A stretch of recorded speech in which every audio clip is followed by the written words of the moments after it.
बहुत समय पहले की बात है। महाराष्ट्र में एक महान भक्त हुए जिनका नाम था श्री दामाजी पंत। वे भगवान श्री विट्ठल जी के अनन्य भक्त थे। उनका मन हर समय श्री भगवान के ध्यान में ही रहता।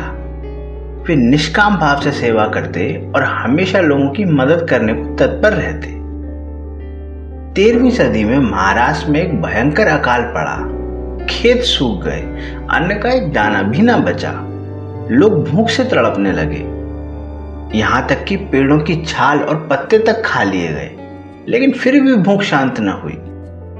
उस समय मंगल बेड़िया प्रांत का शासन श्री दामाजी पंत के हाथ में था।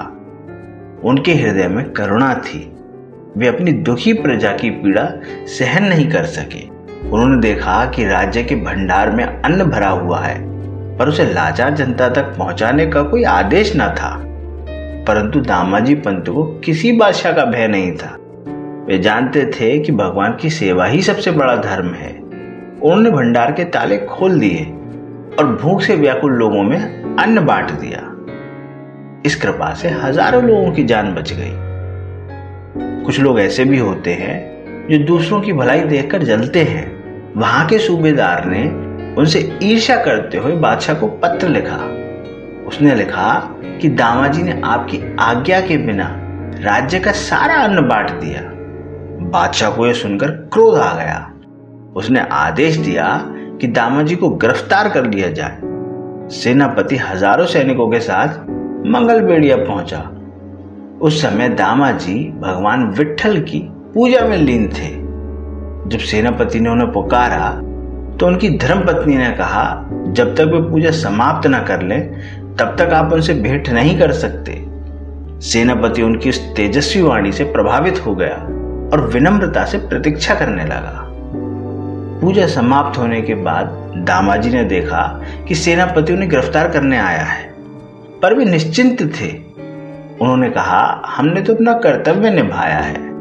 भगवान जो भी करेंगे उसमें हमारा कल्याण ही होगा। हथकड़ियां पहनने के बाद भी दामाजी के मुख पर मुस्कान ही थी। वे पांडुरंग के भजन गाते हुए चलते गए। रास्ते में जब वे पंढरपुर पहुंचे तो पंढरपुर में भगवान श्री विट्ठल का बड़ा भव्य मंदिर है। तो उनका मन भगवान विट्ठल के दर्शन के लिए व्याकुल हो उठा। सेनापति ने अनुमति दे दी और दामाजी ने विट्ठल जी के चरणों में शीश नवाया। उधर बादशाह अपने दरबार में दामाजी की प्रतीक्षा कर रहा था। तभी एक सांवला सा किशोर कंधे पर कंबल और हाथ में लकड़ी लिए दरबार में आ पहुंचा। उसने बादशाह को प्रणाम किया और कहा, मैं दामाजी का सेवक हूं। अकाल में उन्होंने अन्न बांटकर लोगों की जान बचाई।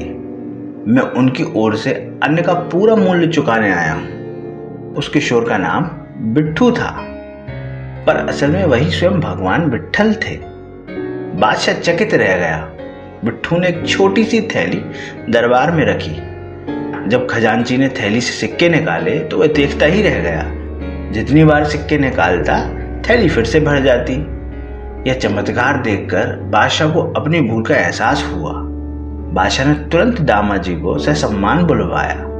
जब दामाजी आए तो बादशाह ने उनके चरणों में सिर झुका दिया और कहा, आप जैसे भक्तों के कारण ही यह धरती पवित्र है। कृपया मुझे माफ करें।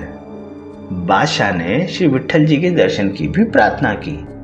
दामाजी के आशीर्वाद से बादशाह को भी श्री भगवान विट्ठल जी के दिव्य दर्शन हुए।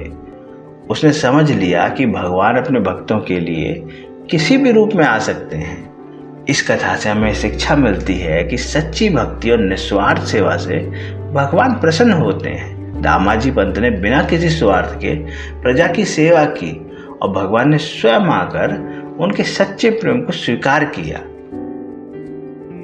जो भी इस कथा को सुनेगा, सुनाएगा और भगवान का स्मरण करेगा, उसे निश्चय ही पुण्य मिलेगा और उसका जीवन मंगलमय होगा। जय श्री कृष्ण।